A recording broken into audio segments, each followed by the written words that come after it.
Esta conferencia comenzará a grabarse. Bueno, buenas tardes, bienvenidos a todos a un nuevo Café Tecnológico. Hoy estamos con el tema de la localización de contenidos de e-learning. Así que tenemos el honor de que Selén, compañera de la diplomatura, nos esté contando sobre este tema.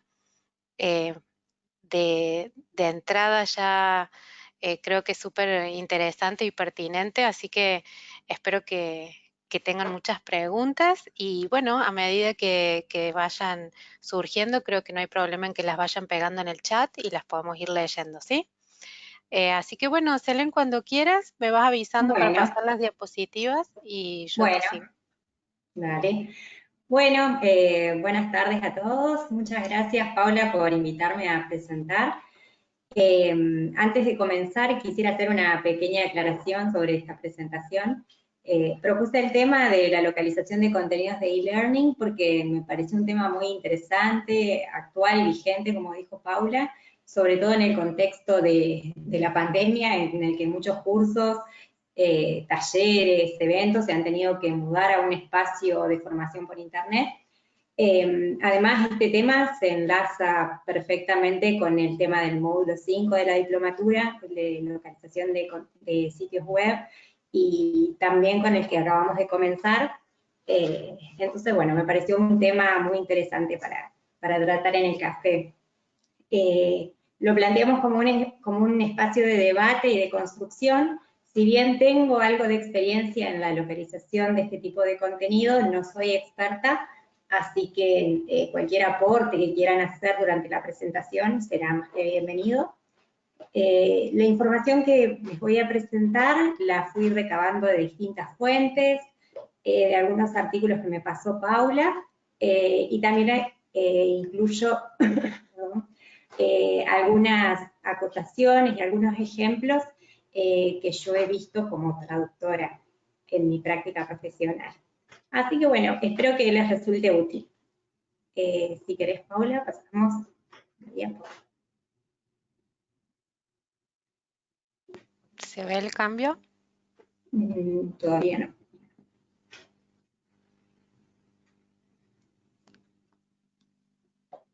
Ay, no se ve.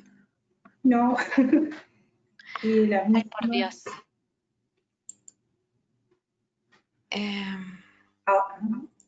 Para, estoy como compartiendo de nuevo. ¿Ahí? Ahora sí. Bien. Sí. Bueno. Bueno, me parece importante empezar por la definición del concepto de e-learning, ¿no? Como nos indica la Fundeu, es un anglicismo que se puede traducir tranquilamente por el término aprendizaje virtual. Técnicamente, el e-learning es el aprendizaje a través de medios electrónicos, el aprendizaje por internet. Pueden ser clases interactivas por internet, ya sea grabadas o en vivo, y algunos también utilizan el término educación a distancia como sinónimo, pero yo tengo ciertas reservas porque me parece que el término educación a distancia es como más general, más abarcativo. Podríamos pensar también en aquellos cursos por correo postal que se hacían hace algunos años, como tipo de educación a distancia también, y bueno, claramente no entraría dentro de este concepto. Así que bueno, básicamente e-learning es aprendizaje virtual. Yo voy a usar los dos términos de forma alternativa, voy a ir alternando entre ellos durante la presentación. Así que bueno, Paula, si querés, pasamos a la siguiente. Bueno, ¿para qué se usa el e-learning? Las aplicaciones del aprendizaje virtual son muy variadas, pero es bastante frecuente que nos encontremos con proyectos de traducción relacionados con la capacitación de empleados, capacitación sobre normativas y capacitación de clientes. En cuanto a la capacitación de empleados, es uno de los tipos de aprendizaje virtual más frecuentes, ya que facilita y agiliza la capacitación de los empleados nuevos y les permite adquirir conocimientos sobre la empresa, sobre el rol que van a desempeñar en ella.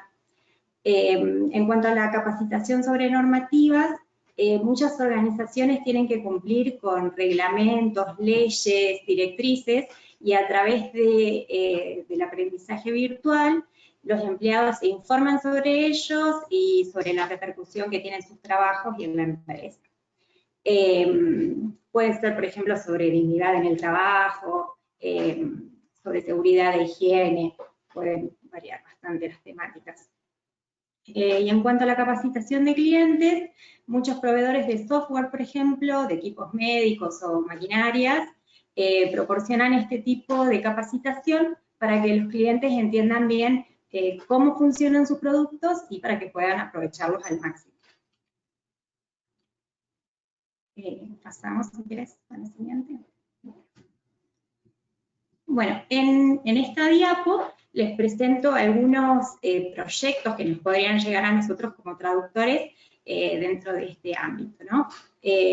La imagen que ven en pantalla la obtuve de la página web de Pickware, que es una de las grandes proveedoras de servicios lingüísticos. Vemos, por ejemplo, proyectos de software para formación y recursos humanos, cursos de formación en software financiero, asistencia a usuarios de tecnologías de la información, tutoriales sobre bienestar y nutrición. O sea, como ven, los tipos de proyectos, los ejemplos pueden ser muy variados. Perdón, acá Guillermo nos dice que no se ven las diapositivas. ¿Alguien más tiene problemas para ver? Yo las veo. Pero, bueno, entonces, no sé. bien. Si hay varios que me dicen que las ven bien. Guillermo, no sé si querés, bueno, intentar tal vez reunirte, aunque vas a perder un poquito, o... bueno, perdón. Sigamos y en todo caso, Guillermo, anda avisándonos si pudiste. Gracias. Bueno, aprovecho para sacarme la bufanda. Perdón. Empiezo a hablar y me da un poco de calor. Bueno, si querés pasamos a la siguiente diapo, Paula. Ajá. Bueno, son cada vez más las empresas que generan este tipo de contenidos y que obviamente requieren su traducción. ¿Por qué? Bueno, en primer lugar, el 90% de la gente prefiere aprender en su lengua materna. La mayor parte de este contenido se crea en inglés, entonces existe un importante nicho para nosotros traductores, especialmente los que trabajamos con este idioma. Como mencioné, muchos eventos, clases, cursos tuvieron que mudarse a un medio virtual. Sin embargo, ya se preveía un crecimiento enorme en el sector antes de la pandemia. Se proyectaba que para el 2025 el mercado del e-learning representaría unos 325.000 millones de dólares. Y además, las empresas que usaron e-learning entre 2001 y 2017 crecieron en un 900%. O sea que, como vemos, el nicho es bastante grande para nosotros los traductores. Paula, si querés. Bueno. Siguiendo el hilo conductor de la traducción automática que venimos trabajando y charlando en los cafés previos, quería contarles un poquito sobre un informe que MemSource publicó recientemente, que me pasó Paula. Se trata del primer informe trimestral de MemSource sobre traducción automática. Tiene como objetivo brindar un análisis de alto nivel sobre la calidad de los motores de traducción automática y para orientar mejor a los usuarios con respecto a cuál es el motor más adecuado para cada tipo de contenido, el equipo de inteligencia artificial de esta empresa creó MemSource Translate, que lo que hace es seleccionar automáticamente el motor más adecuado. Lo que hace esta tecnología, en primer lugar, es analizar el documento para determinar el área o campo. luego busca el mejor motor para este campo en función del desempeño anterior de todos los motores, teniendo en cuenta el idioma de partida y el idioma de llegada. Para su primer informe eligieron el área de negocios y educación y como par de idiomas, inglés a español.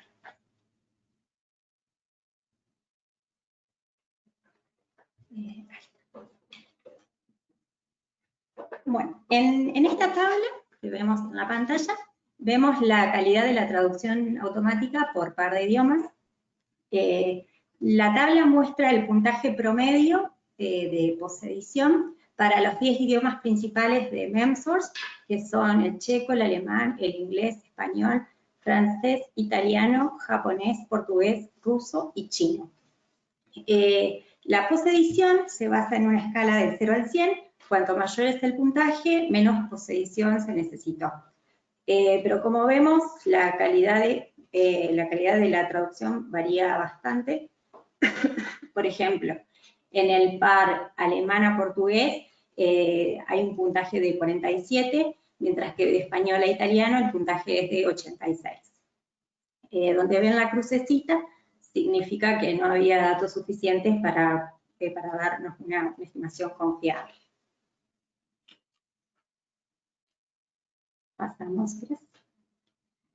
Bueno, como les estaba diciendo, eligieron el par de idiomas inglés-español como destacado para este informe, básicamente porque el 6,6% de todo el contenido traducido por MemSource corresponde a esta combinación.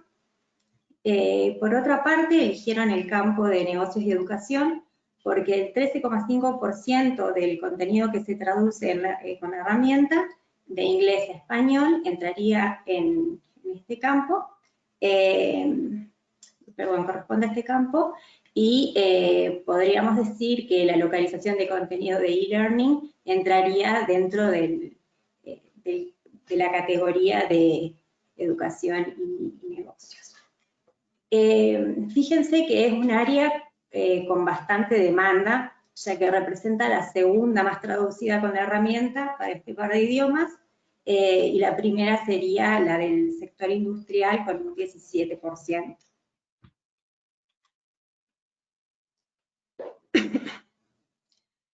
Bueno, en esta diapo vemos la calidad de la traducción automática por campo y por motor de traducción. Como vimos en el módulo de traducción automática, la calidad varía bastante según el tema. De acuerdo con el informe de MemSource, la calidad de la traducción automática es realmente muy buena para el contenido más técnico, como asistencia técnica, documentación para el usuario de software y artículos electrónicos para el consumidor, mientras que para otros campos como legal y finanzas, negocios y educación o entretenimiento, si bien la calidad es alta, es más baja que en los demás campos. Bueno, y como les decía, en este gráfico también extraído del informe, vemos la calidad por motor de traducción automática y en función del tema.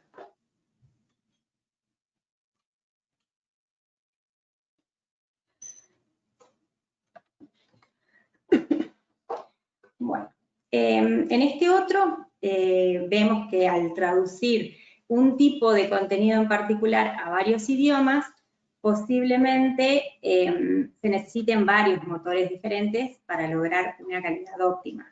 En el caso de la combinación de inglés a español, el informe apunta a que el mejor motor para este sector sería el de Google, como vemos en el gráfico, seguido por Amazon, DeepL, Microsoft, en ese orden. Para la combinación de inglés a francés, por ejemplo, el mejor sería Google, mientras que para el italiano, como vemos en el gráfico, DeepL. En el caso de francés, italiano y sueco, vemos que no figura el motor de Amazon, por ejemplo, esto es porque no había suficientes datos. Bueno, ¿qué sacamos en limpio de todos estos datos que compartí con ustedes? En primer lugar, es que no hay un solo motor de traducción automática que brinde siempre la mejor calidad. Como vimos, la calidad varía por tema, depende mucho del contenido, por eso hay que tener en cuenta el campo a la hora de usar un motor de traducción automática. Y para negocios y educación, que es nuestro campo de interés en este momento, se necesitarían diversos motores de traducción automática para obtener una calidad óptima en cada idioma. Ahora, quisiera saber qué opinan ustedes. ¿Han traducido este tipo de contenido, o sea, el tipo de contenido de e-learning, de aprendizaje virtual, y usarían traducción automática como punto de partida para un proyecto de este tipo? Los voy a invitar a que ingresen a Menti, que es, ahí figura el link en pantalla. ¿Quieren que se los copie acá en el chat?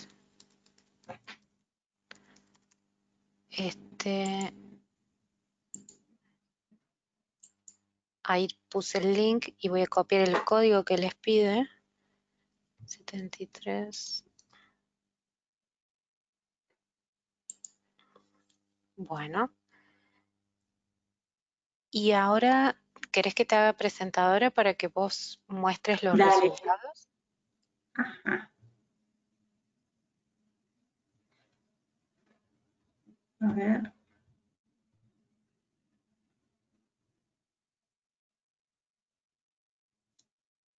Decime si te llegó la notificación.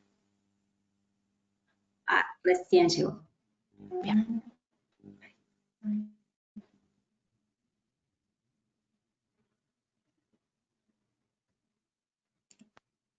Ahí está. ¿Ven mi pantalla? Sí. Ay, se va actualizando en tiempo real. Bien. Sí, a ver si puedo correr esto.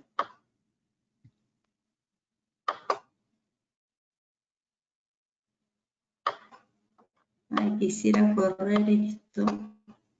Pero no me deja. Ay, no, ¿qué hice? ¿Ven bien la pantalla en general? Ah, ahí está. Yo sí. Genial. Bueno, o sea que son muy pocos los que han traducido este tipo de contenido. Pero bueno, y de todas formas, la pregunta es para todos. En el caso, en el caso de que les llegara algún proyecto de este tipo, ¿lo utilizarían utilizarían la traducción automática como punto de partida? La mayoría responde que sí.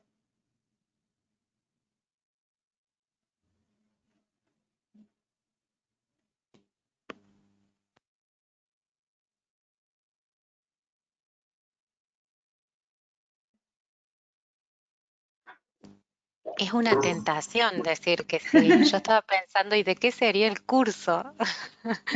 Claro. ¿Alguien quiere comentar algo? ¿Quiere opinar?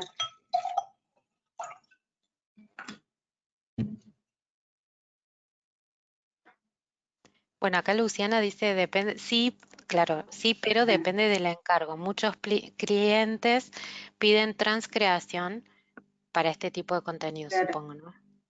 sí. Bueno, sí, básicamente va a depender del contenido, ¿no? No todos los proyectos son aptos, digamos, para traducción automática. De hecho, en los proyectos de localización de este tipo de contenido que yo trabajé, uno me parecía totalmente apto para traducción automática. Bueno, ese era un proyecto sobre normativa para la instalación correcta de rociadores. Era un proyecto muy técnico, no tenía memoria pero la memoria de traducción estaba prácticamente vacía cuando recibí el proyecto, pero tenía buen material de referencia y era muy técnico. En cambio, el otro proyecto que trabajé recientemente, que era sobre formación para empleados de un supermercado internacional, ese proyecto tenía más giros lingüísticos, vocabulario por ahí no tan técnico, que quizás sí requería una traducción más creativa, digamos. Pero el otro, apenas lo empecé a trabajar, me pareció que era un proyecto ideal para traducción automática. De todos modos, bueno, como les decía, no cualquier proyecto es apto, digamos, y básicamente hay casos en los que al cliente sí le resulta que tiene sentido usar, por ejemplo, un motor de traducción automática neuronal, pero para eso tiene que tener muchos cursos para localizar los mismos idiomas. Si el tema, o sea, si el campo es relativamente acotado para una cantidad importante de módulos, bueno, en ese caso posiblemente tendría sentido utilizar un motor de traducción automática y tendría que tener varias memorias de traducción bastante grandes con las cuales entrenar el motor para ese par de idiomas al que quiera traducir los cursos. O sea, hay varios factores a tener en cuenta, ¿no? De cualquier manera, Paula, si querés... Eso te iba a preguntar, sí, ¿continúo con la presentación? Sí, por favor. Ajá. Dame un segundo que tengo que encontrar.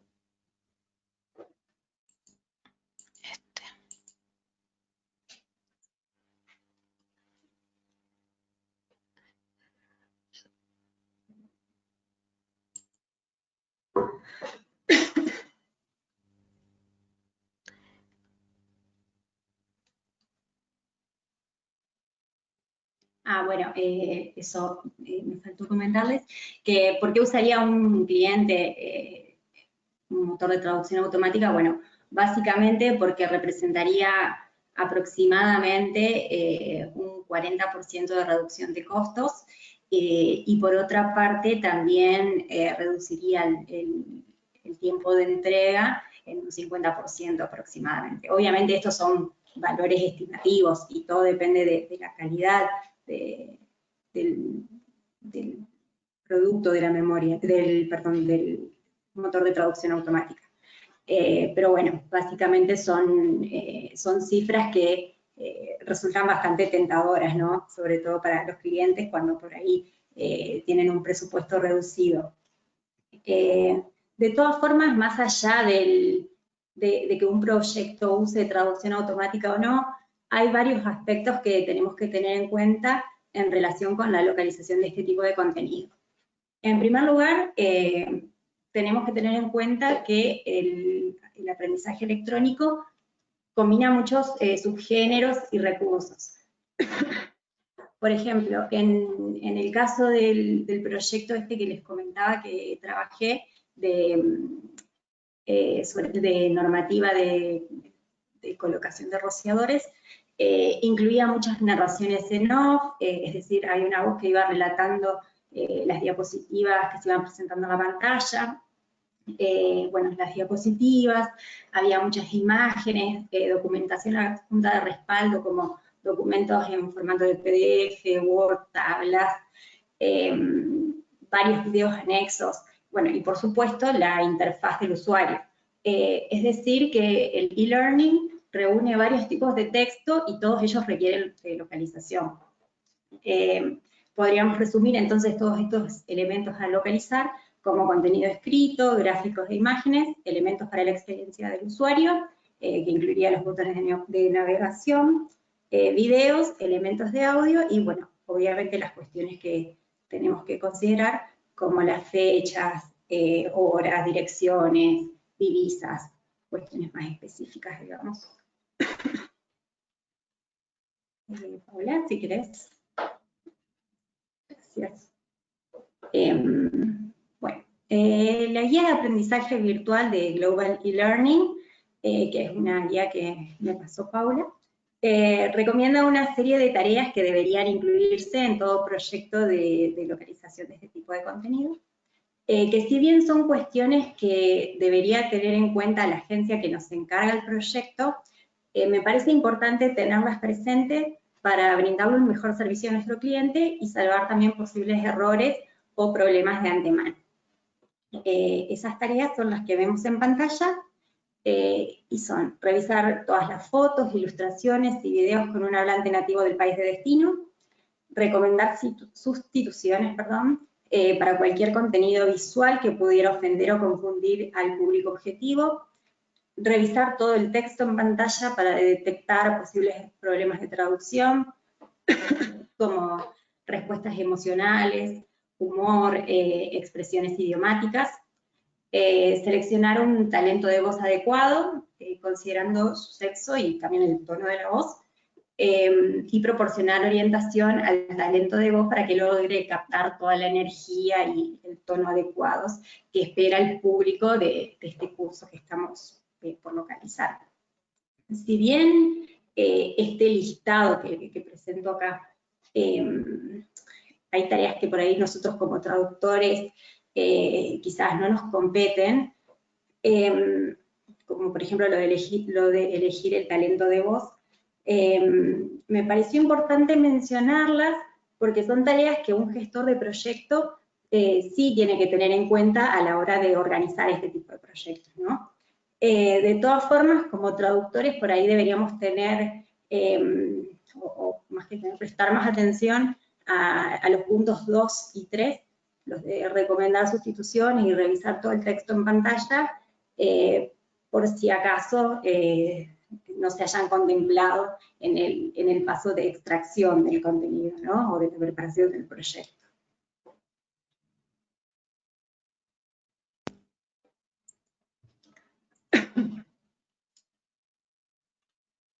Bueno, no sé si alguien quiere ir acotando algo, por ahí me pongo hablando y...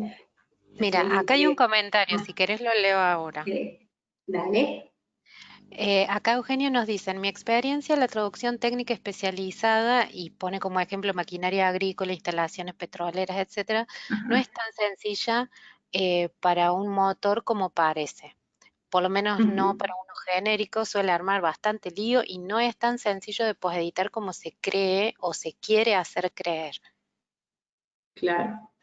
Bueno, sí, yo más que nada me basé en las cifras estas del informe de MemSource, que, bueno, según según el sistema que usaron ellos para calificar la calidad de la traducción, para todo el contenido técnico e industrial, la calidad de la traducción automática era mejor.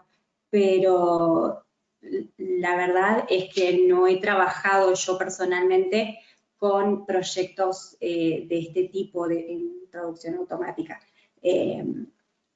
Mi comentario fue más que nada porque, bueno, cuando lo vi me pareció que era un contenido apto para la traducción, pero la Yo verdad lo que que no. sí puedo Ajá. acotar es que me llama, bueno, de los gráficos me llamó la atención, digamos, la suerte que tenemos de trabajar con español. Pues yo no soy traductora, pero ustedes tienen como muchas más opciones que en otros idiomas donde las opciones son, además de más reducidas, peores, porque ya se sabe que al español y desde el español está muy, muy trabajado.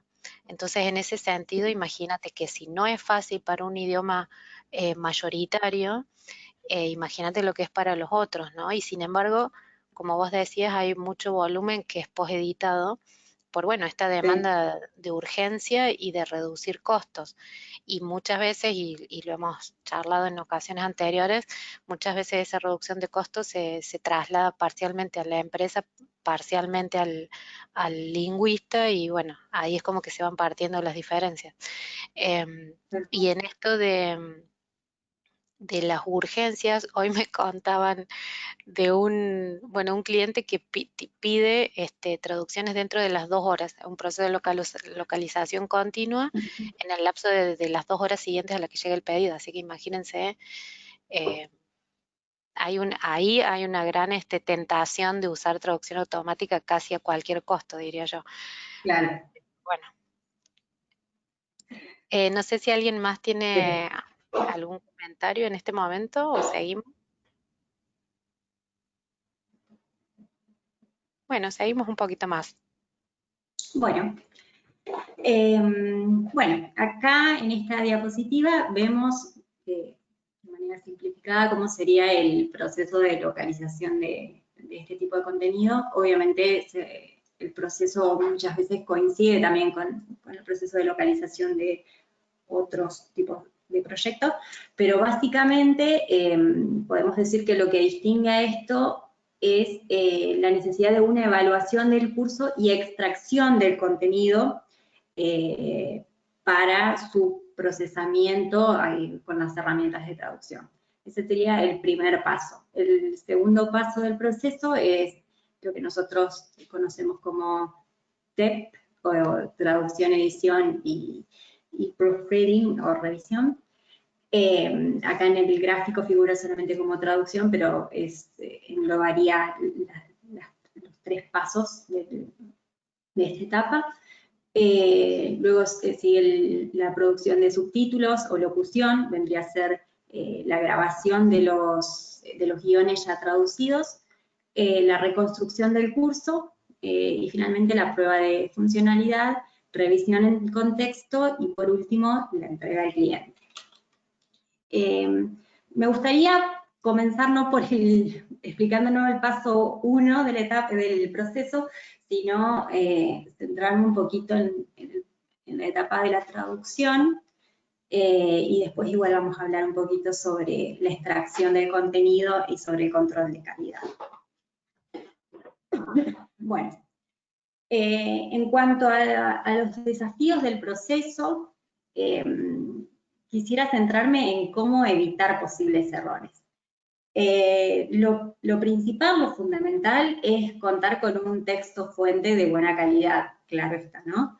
Lo ideal siempre es que el texto de partida sea excelente, independientemente de cuán buenos seamos nosotros por ahí como traductores. Si el texto original no es claro, presenta errores o incongruencias, lo más probable es que la traducción también tenga problemas.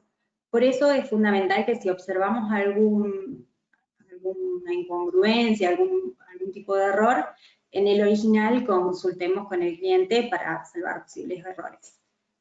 Los aspectos que podrían afectar el proceso de traducción incluyen la claridad de los términos. Cuanto más específico es el texto original, más fácil para nosotros es transmitir el mensaje correcto. La extensión de las oraciones cortas son más fáciles de incorporar y de aprender para quienes realizan el curso, son más fáciles de seguir, entonces es importante que tengamos esto presente. También otro aspecto a considerar es el contenido incrustado. Perdón. Sí, ustedes no sé, perdón, no sé qué pasa. Me fue la pantalla. Ahí bien, ¿ven todos bien? Por lo menos yo te seguí escuchando y todo, ¿eh? Bueno, bárbaro. Bueno, les decía que otro aspecto a tener en cuenta es el contenido incrustado. Es posible que haya imágenes con contenido no editable, entonces tenemos que estar atentos a ellas para evitar omisiones. Si observamos que alguna no está recogida en el material a traducir, hay que avisar al cliente. Otra cuestión también muy importante es el tema del espacio. Hay que prestar atención sobre todo a la expansión y contracción del texto. Por ejemplo, el traducir del inglés al español suele producirse una expansión del 25% y esto puede afectar al diseño, como vimos en el módulo de localización de sitios web. También otra cuestión importante es el uso de glosarios.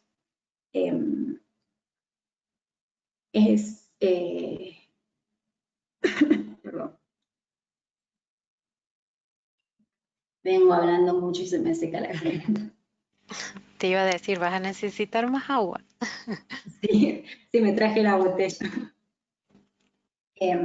Perdón, bueno, les decía sobre el uso de glosarios. Es fundamental tener un glosario con los términos específicos para garantizar, bueno, coherencia terminológica global en todo el proyecto.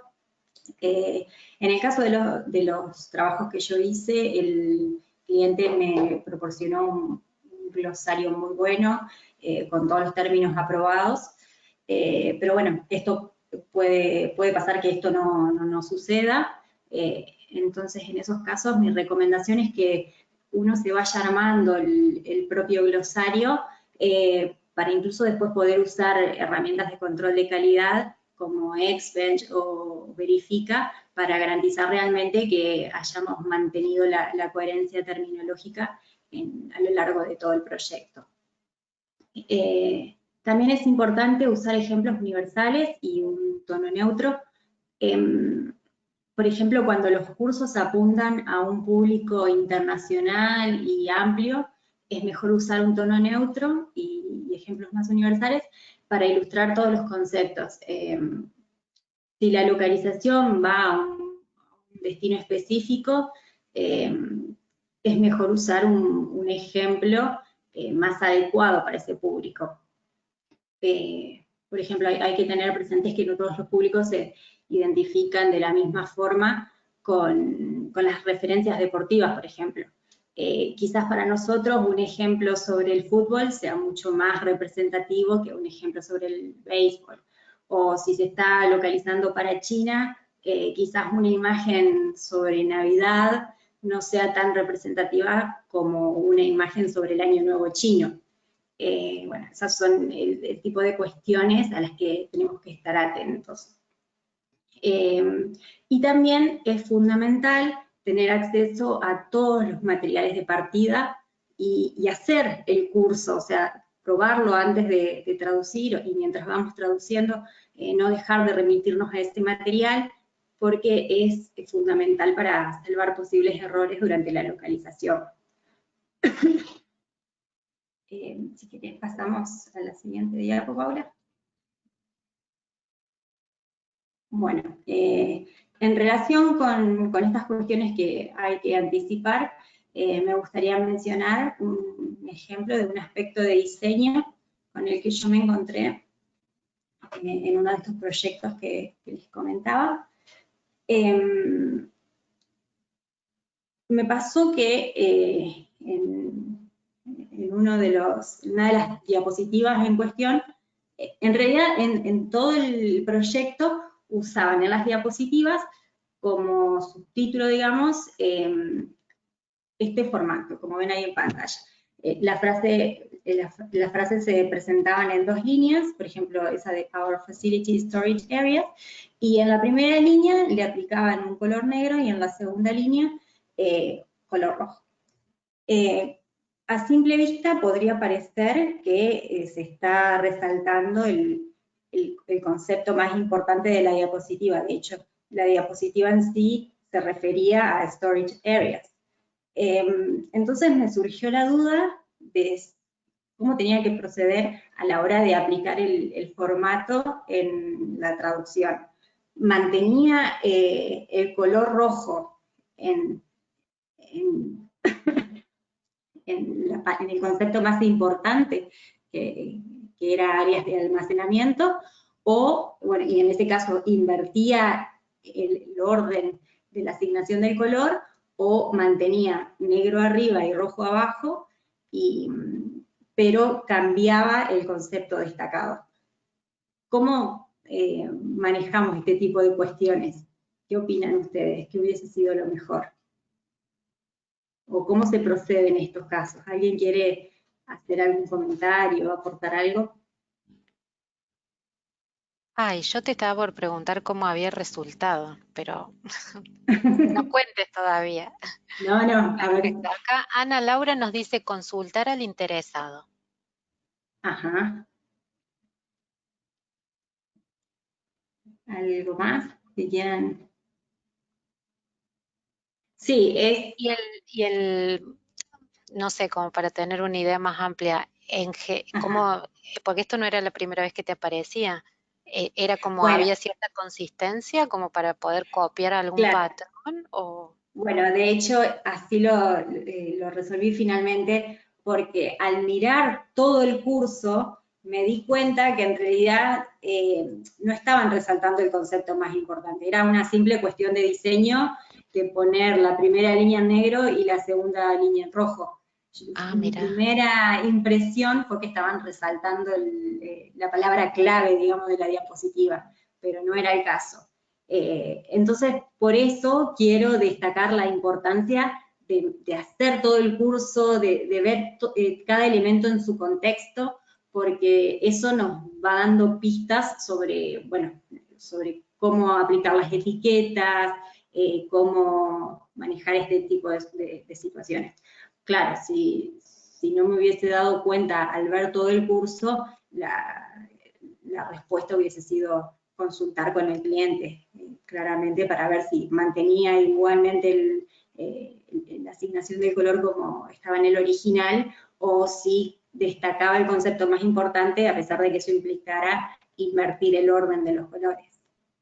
Pero bueno, como sabemos, la localización también tiene que ver con estas cuestiones de adaptación de colores, adaptación del diseño, pero bueno, eso es algo que se charla con el cliente, ¿no? Justo hay una pregunta de Guillermo, que por suerte veo que se ha podido reunir. La pregunta es, ¿ese punto, supongo que este ejemplo que estás dando, lo aclara Ajá. el cliente? Y ¿Cómo? si lo aclara el cliente, supongo que es si la resolución de cómo proceder lo define el cliente, si él te aclara, bueno, no, es una cuestión de diseño o si lo pudiste inferir del material Claro. anterior. En este caso en particular de este ejemplo, lo inferí por el contexto y por cómo se iban dando el resto de las diapositivas. La verdad es que no tuve que recurrir a él porque al ver todo el curso me di cuenta bueno, que la mejor forma de resolverlo era seguir el original. Y no Pero si tuviste no, ninguna sí, queja, no tuve ninguna queja. o sea que Pero si no, resolviste bien. claro, se ve que sí. No, pero sí, si no es un tipo de cuestión que hay que charlar con el cliente, sobre todo cuando implica adaptación de colores, cambios de etiqueta, eh, son cuestiones que hay que consultar. Bien, y acá hay un comentario de Ana Laura que dice hay que ver el objetivo de quien diseñó y el destino de la traducción. Claro, Yo sí. en lo que estoy pensando es en los colores, porque pensando en este comentario de Ana Laura sobre el objetivo del diseño, porque viste, el rojo es como, o yo en mi cabeza rojo es como semáforo, rojo, verde, amarillo son cosas así como en la tabla que vimos al principio, ¿no? Que uno ya ve eso y Claro, dice, ah, lo rojo está mal, lo verde está bien y lo amarillo más o menos. Entonces, claro. por ahí lo primero que pensé cuando pusiste el ejemplo fue, bueno, acá hay como una alarma que se encienda en algo relacionado con ese concepto puntual, pero se ve que no, que es una Claro. cuestión No, de no era paleta una de cuestión. colores a lo mejor. Sí, exacto. Sí, de hecho todas las diapositivas usaban la gama del rojo y gris y negro. Eh, era todo en esos tonos. Era una simple cuestión del diseño que eligieron para la presentación. Bien. ¿Paso a la siguiente? No. Ay, sí, por favor.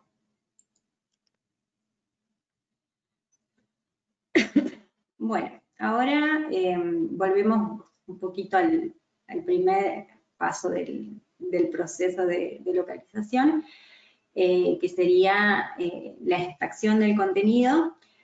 Para eso me gustaría presentarles dos herramientas que si bien yo personalmente no las he usado porque a mí siempre me llegó el contenido a localizar directamente en un paquete de Trados Studio, quería presentárselas para que estuvieran al tanto de cuáles son. La primera es Adobe Captivate.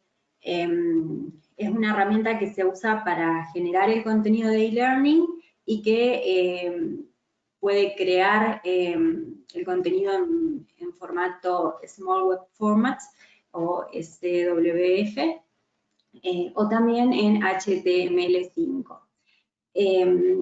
Este programa puede convertir cualquier formato de archivo de Adobe Captivate en formato MP4 y además puede convertir una presentación de PowerPoint a estos formatos con los que trabaja.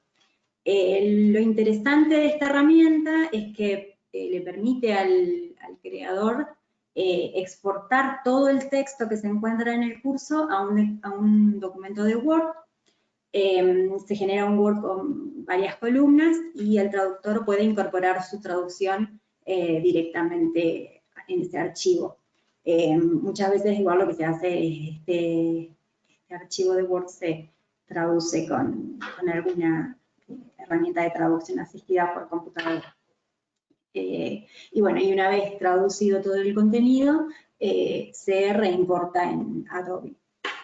Hay que tener en cuenta, no obstante, que todo el contenido multimedia, como imágenes, narraciones, archivos de audio, se tiene que localizar por separado. El documento de Word que se exporta solo incluye el texto escrito que hay en la presentación. El otro programa es Articulate Storyline. Una de sus características fundamentales es que permite exportar el contenido en varios formatos y que los traductores, bueno, luego podemos usar para la localización. Y después el archivo traducido se reimporta nuevamente en la herramienta. Una de sus ventajas es que permite exportar a formato XLIF, que es el formato compatible con casi todas las herramientas de traducción asistida por computadora. Y también otra ventaja que tiene es que permite la conversión de texto a audio. Entonces brinda una alternativa para la voz en off, que aunque claramente no es tan buena como una grabación hecha por un artista, por un locutor, puede ayudar a detectar errores y también puede ayudar a calcular el tiempo, la duración de las diapositivas.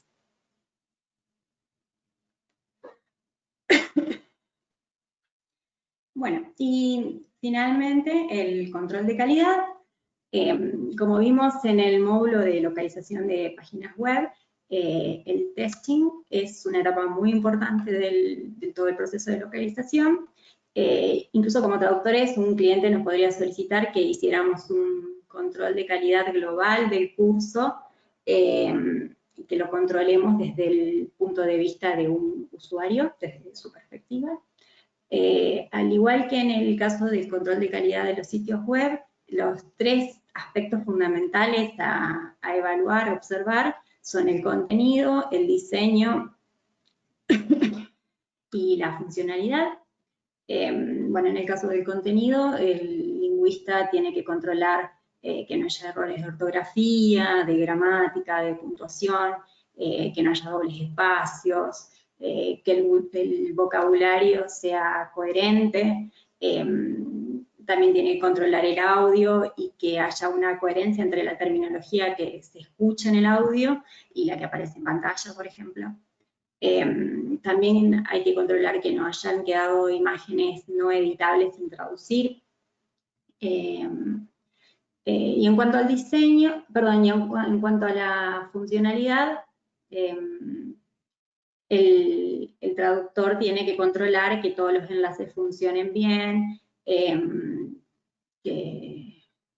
bueno, que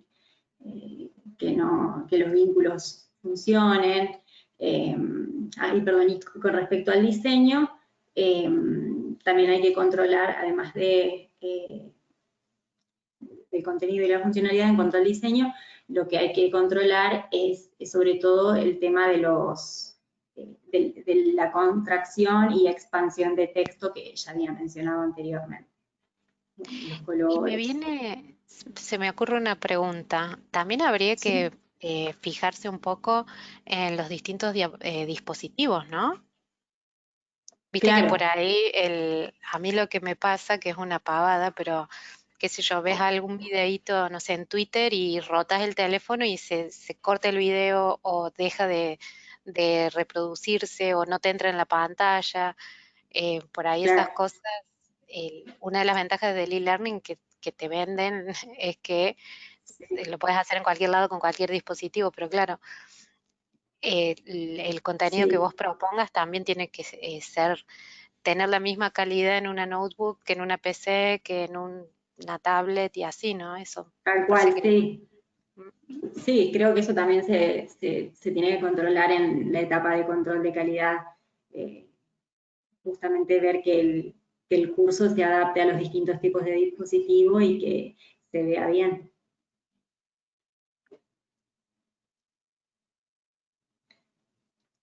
¿Paso? Perdón, que me quedé pensando en eso Sí, no, y pero me dormí. sí, sí, bueno, ya estaríamos. En esa diapositiva les dejo las referencias, todos los textos que consulté para elaborar la presentación. Bueno, como vimos, el proceso de localización de este tipo de contenido es muy complejo y consta de varias etapas. A modo de conclusión, podríamos decir que para agilizar la traducción, podría considerarse el uso de la traducción automática como un punto de partida, pero bueno, siempre teniendo en cuenta las adaptaciones que vamos a tener que hacer pensando en el público objetivo al que va destinado nuestro curso. Nuestro curso, el curso del cliente que nosotros estamos traduciendo y localizando.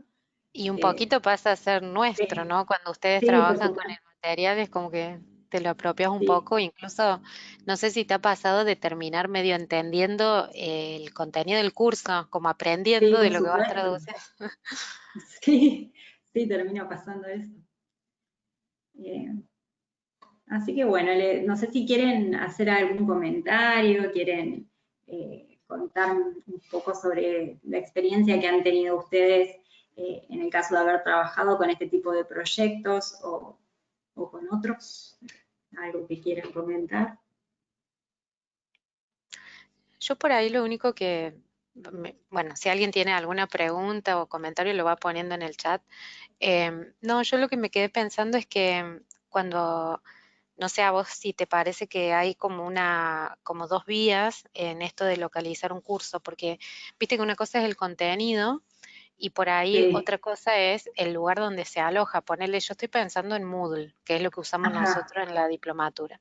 Entonces se me ocurre que, porque de hecho uno de los proyectitos que anda dando vuelta es tener un cursito justamente de formación em, en español, pero los materiales están originalmente en francés, entonces tendremos que localizarlo al español y posiblemente ponerlo en inglés también, ¿no?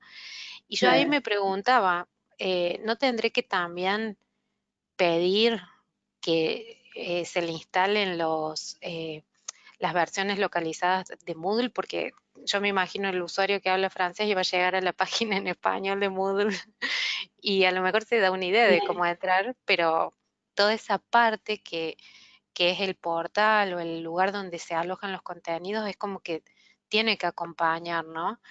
Y, Sí, a mí me parece que sí. y ahí yo medio como que me quedé pensando, voy a tener estas dos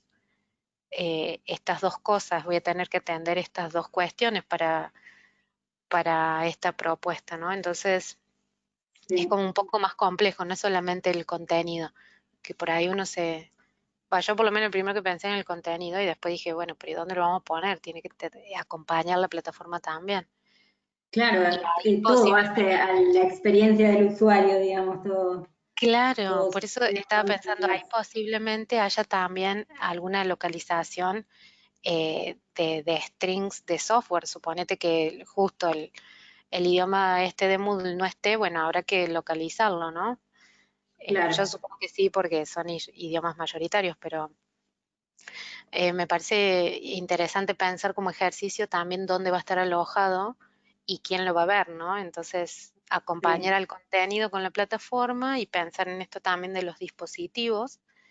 Y también una cuestión que me parece que no es menor, que de hecho yo creo que nos está pasando mucho. Viste, ahora lo que vos decías, con la pandemia se ha ido, explotó la cantidad de cosas online, las conexiones, estamos todos todo el día en internet. Y bueno, también habría que pensar en eso, en que los contenidos sean en algún sentido ecológicos en ese sentido, ¿no? No poner imágenes que pesen 5 gigas, porque bueno, habrá usuarios que no las van a poder descargar. em, por el tipo de conexión que tengan, suponete.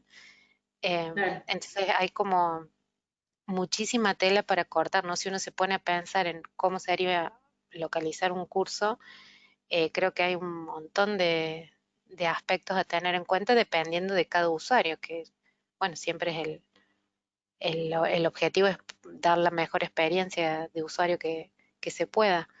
Em, y por ejemplo, en el módulo 5 que vos decías, no sé si te acordás que les pedimos las imágenes con un cierto tamaño. Sí, Bueno, porque también nosotros tenemos una asignación de espacio que tenemos que repartir entre 50 personas. Entonces, ahí también nos llamó a la reflexión esa limitación y decir, bueno, ¿cómo hacemos? Entonces vimos que hay conversores que te reducen la densidad de la imagen, pero te mantienen un cierto estándar. Entonces, bueno, eso puede ser también una alternativa para mantener los elementos multimedia accesibles, ¿no? Con cualquier tipo de conexión. claro. Sí. Ay, a ver qué hay acá. Es bastante complejo el tema de localización de este contenido, de este tipo de Espera que contenido. tenemos un comentario. Guillermo nos dice, Ajá. todavía no he trabajado haciendo localización con textos multimodales. Se requieren muchas más competencias, pero me interesa mucho. Excelente presentación. Muchísimas gracias. Bueno, muchas Em, gracias.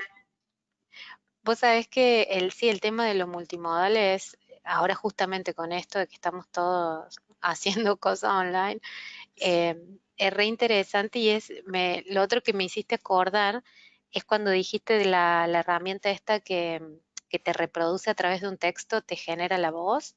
Ajá. Hay herramientas que yo he visto, son pagas, pero podés tener un trial que te permiten hacer eso. Vos le tirás, qué sé yo, tu presentación o un texto y te proponen algún tipo de contenido. O sea, es como que te Ah, arman un mira qué videíto. interesante. Sí, yo dije, Ajá. bueno, está bueno como idea, porque por ahí uno justamente no tiene todo lo que hace falta como un creador de contenido de e-learning. Claro. Tenés los materiales o el conocimiento técnico. Entonces, todas estas herramientas son como muy útiles. Acá Daniela nos pregunta si las herramientas que mencionaste son gratuitas. No, tengo entendido que son pagas. Adobe Captivate y Articulate Storyline Mm, son pagas, tengo entendido. Capaz que puedan Quizás tener hay algún una, trial. sí, a ver, sí, seguramente tienen alguna versión sí de prueba. A ver. Yo me acuerdo que Articulate, cuando lo había estado investigando, sí, tenía Lo que está bueno de sí, esas son pagas. herramientas es que, como vos decías, te facilitan muchísimo el proceso de localización, porque si no las tenés, eh, tendrías que hacer un poco manual todo esto de, supongamos, extraer el, Sí, el texto de algún material o convertir a PDF. Ah, mira, acá Natalia nos dice, sí. Captivate tiene un trial de 30 días. Bueno, Ah, bien, tienen interesante, un igual mes para para armar probarlo. todo su curso Sí. Y y probarlo, localizar. Sí, sí, bueno, sí, pero está bueno de saber. sí. Sí, son muy, muy útiles, sobre todo en cuanto a esto que vos decías, Paula, para poder extraer el contenido, porque si no, sí, hay que hacerlo manual. El hecho de que puedas exportarlo, ya sea a un XLIF o a un documento de Word, agiliza bastante el proceso. Y lo que me da la sensación es que después la recreación también, porque si podés exportar así, supongo que podrás importar para Claro, generarlo en después el te otro idioma. permiten reimportarlo. Sí, sí, después lo podés reimportar y es mucho más fluido el proceso de adaptación de todo el curso. Está buenísimo. Sabes que hay muchas herramientas, que yo, ahora se me viene a la mente Prezi, por ejemplo, que es para Ajá, hacer presentaciones y viste que tiene unas animaciones divinas y qué sé yo, pero ¿cómo sacas el sí, texto de pero ahí? No lo podés, sí, a menos que sea la versión paga, creo, no podés ni descargarlo. Entonces es como, hay que como pensarlo sí, bien antes de enamorarse de lo visual y que después, al momento de localizar, te quedes ahí a medio camino. sí, tal Ahí habría cual. que recrearlo todo, me parece, no sé. Sí, no sé si hay alguna herramienta como para extraer ese contenido textual. Yo creo que no. Va, pero la verdad no sé, pero Sí, sí, pero es son esas mucho cosas trabajo. que, Sí, claro, que vos por ahí decís, o te cae por nombrar algo. Alguien viene y pregunta, sí, porque tenemos acá, vamos a tener una conferencia y queremos que aparezcan los subtítulos y qué sé yo. Entonces vos empezás a pensar, bueno, a ver una conferencia, si es en vivo no puede ser subtitulado, a menos que sea automático, tiene que ser interpretado. Si es sí. offline, yo tengo el video, está transcripto el audio, tengo solo el audio, con Bueno, qué ahí, materiales cuento, viste, es claro, como tenés que hacer la transcripción y el spotting o tenés que hacer tal cual. solo, sí, Sí, sí, con todas parecen cuestiones cosas, así. estamos como me parece muy acostumbrados a todo lo visual, todo lo multimedia, entonces como que no, por ahí no reflexionamos mucho en todo lo que hay por detrás, y parece que Sí, fuera muy fácil hacerlo. Bueno, ahora hacémelo en chino, qué sé yo. No, no es tan sí. fácil. No, no es tan fácil, definitivamente no. Pero bueno, como ejercicio está buenísimo pensarlo. Este, estamos por hacer algo de eso en la facu. Ya les cuento, ya les voy a contar cómo sale. Bueno, Bueno, no sé si habrá alguna bueno. otra pregunta. Yo veo que me cuelgo charlando, pero la gente por ahí tiene otras cosas para hacer, porque ¿qué hora es? No tengo. Ah, Y está 8:10, estamos un sí, poquito estamos bien. pasados. Sí, estamos bien, pero Estamos bien. gracias, Ana Laura, dice muy interesante la propuesta. Em, bueno, y como siempre, intentamos que acá en este espacio hablemos de cosas a lo mejor que no son nuestro día a día, pero que nos ponen a pensar un poquito, qué sé yo, nos distraen de lo diario. Así que muchísimas gracias a todos los que asistieron, a vos especialmente, Selén, porque has hecho un trabajo espectacular. eh, Así que muchísimas gracias. Acá te están agradeciendo en el chat y están diciendo que está muy bien, muy linda la charla. Así que, bueno, Bueno, les agradezco a muchas todos, gracias a les ustedes. deseo un buen fin de semana y bueno, seguimos en contacto. La próxima creo que vamos a tener a una compañera de la Diplo que es perito. Qué Así que interesante. sí, yo Muy me bueno. muero de curiosidad. Sí. Así que ya les voy a ¿Cuándo mandar es la la próxima? invitación. Así Eh, nos vamos preparando. Tengo medio, déjame, yo tengo calendario en papel todavía, lo tengo acá. El 14 de agosto. Ah, bien. Así Bueno, que ya les voy a mandar la invitación. Bueno, muchísimas genial. gracias a todos y que tengan un lindo fin de semana. Buen fin de semana, muchas gracias a todos y gracias por su tiempo. Chau, chau.